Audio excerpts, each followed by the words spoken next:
So now that you get into the room with people that are of status, and now that you are starting to network with people that maybe a couple brackets ahead of you, the question is, what is the perception that they have of you? Do they have a perception that is positive, negative, or do they have a perception that is controlled or influenced in any way, shape, or form by how you behave or how you conduct yourself or how you speak or how you dress, right? All these things convey a message. They are forms of communication, and it is those forms of communication that you need to master. You need to master the forms of communication that transcend the spoken word. Spoken word is extremely important, but it is not the only form of communication. So let me ask you, ladies and gentlemen, how would you like to be perceived? How would you like people to see you, right? When people look at you, what do they see? Write that down. Like, what do people see when they look at you? What do you see when you look at yourself? Now, the question is, depending on your goals, what do you want people to see? Now that you know what you want people to see, the question is not how do I pretend to become that? That's the bullshit way. No, it's how do I make a plan that gets me from here to here? Not how do I shortcut and pretend to be this guy? How do I go to become this person that I know will become ROI positive? I'll give you guys a little story. I was sitting down with a guy that was pitching me an idea. He was pitching me an idea for a sales company that had to do a lot with face-to-face interactions. I spoke to him on the phone as he showed me the potential numbers. I got excited. I was like, bro, this could be a really good opportunity. So this guy was about to get a $2 million check, right? He was 2.2 million, something like that.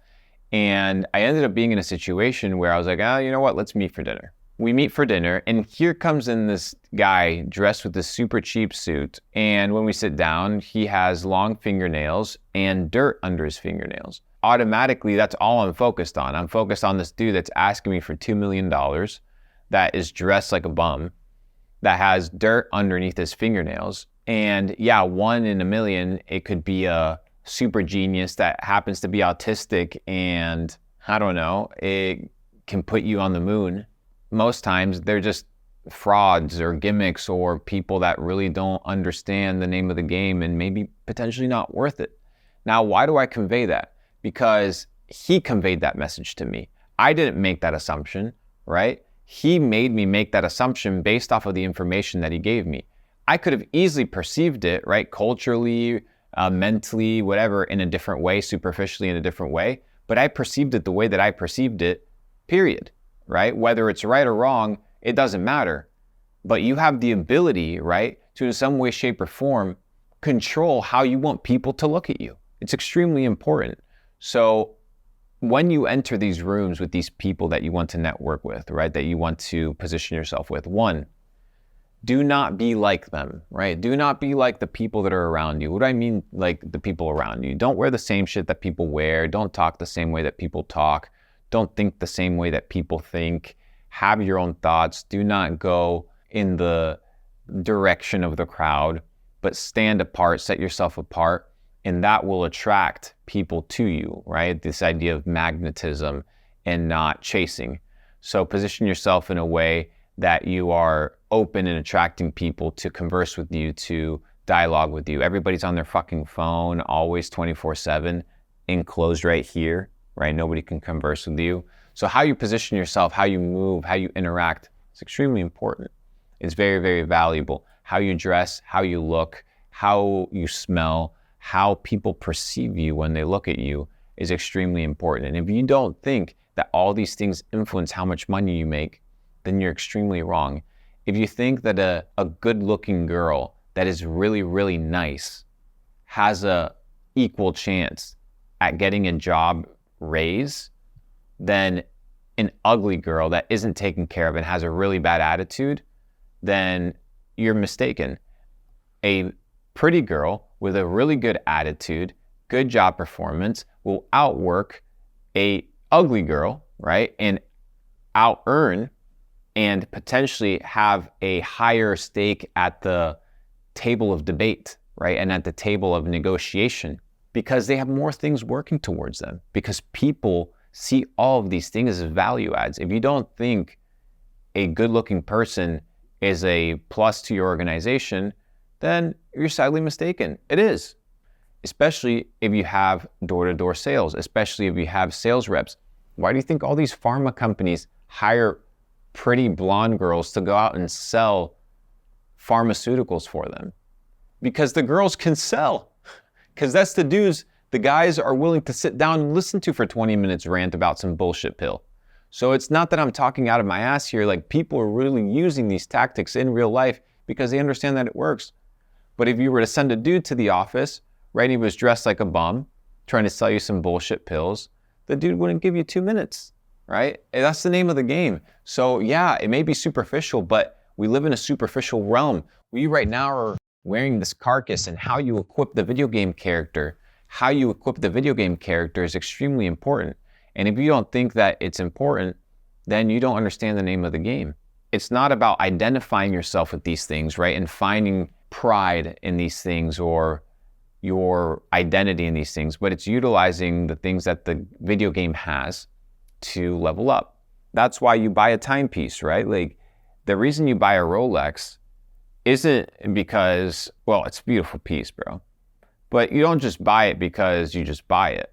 There's a lot of value points that are attached to it that I think are intrinsic, and it's these value points that you're purchasing, right? So if I'm trying to perceive something or I'm trying to showcase something, right, would it be more valuable for me to showcase it on my wrist in the form of a watch that people know has some form of success attached to it, or secretly hidden in the bank account? Well, obviously, this helps with whatever perception I'm trying to create. If I'm trying to create a perception of success or of status, or that I've rewarded myself for something nice, then I will wear the watch.